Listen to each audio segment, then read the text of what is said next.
Angeline Brown, known to the world as Angie Dickinson, is the actress who starred alongside John Wayne, Dean Martin, Walter Brennan, and Ricky Nelson in Rio Bravo, and later played Wilma in Big Bad Mama, a woman who embarks on a crime spree across 1932 Texas with her two daughters. The film includes several nude scenes, during which crew members are typically asked to leave the set. However, director Steve Carvey recalled that when Angie filmed her scenes, she allowed the crew to remain. She once famously said, "I dress for women and I undress for men." Angie was born on September 20th, 1931, in the small farming town of Culm, North Dakota. Locals said she left around the age of 10 and never looked back, though she did pass through in the 1980s, just long enough to eat before leaving again.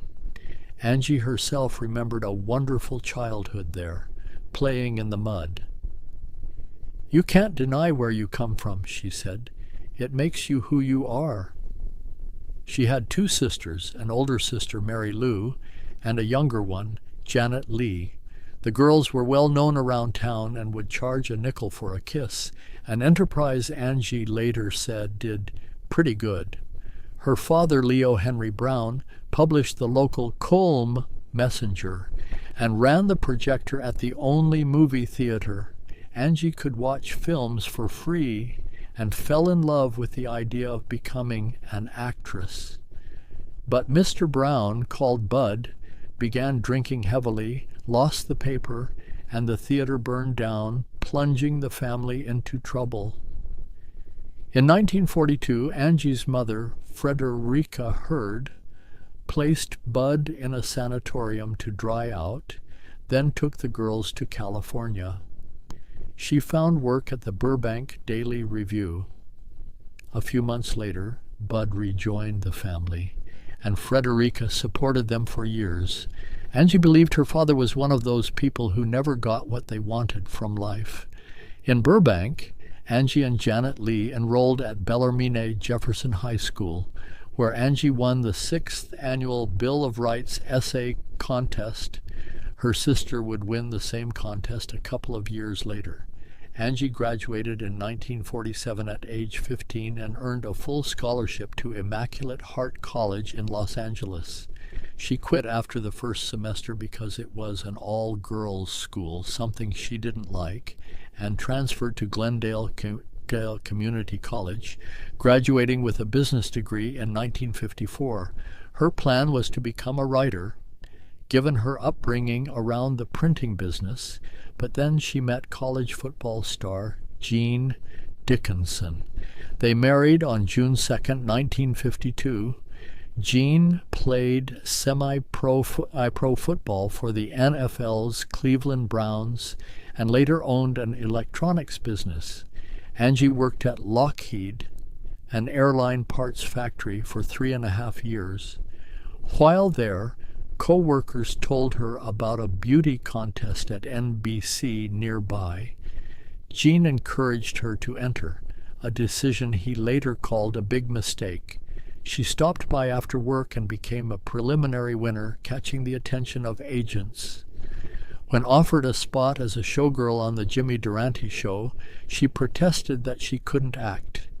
The response was, "If you can walk, do you want it?" The day she arrived at the studio, Jimmy Durante and Frank Sinatra were rehearsing. It was the first time she'd met Sinatra, and she knew then she never wanted to leave show business. She started working on variety shows, but gained wider recognition playing Jane Carr on the television series The Millionaire, which aired on September 19th, 1956.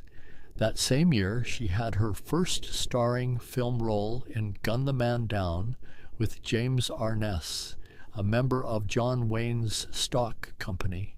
The film was produced by Robert E. Morrison, Wayne's brother. Her character delivers sharp lines. "I'm every dirty thing you think I am, only worse. But I loved you. You're the only clean thing that ever happened to me." The following year she returned to The Millionaire. Though she was getting small screen parts, she still hadn't broken into movies until the summer of 1958, when she landed the role of Feathers in Howard Hawks' Rio Bravo with John Wayne. Her warm, honest performance pursuing Wayne's character made her a star. Filming took place near Old Tucson, a tourist attraction managed by a friend of Wayne's. He brought in 100 carpenters from Hollywood to build additional sets, costing $100,000, about $1 million today. The movie earned several million and helped expand Old Tucson. On set, Dean Martin once showed her a camera she'd never seen before.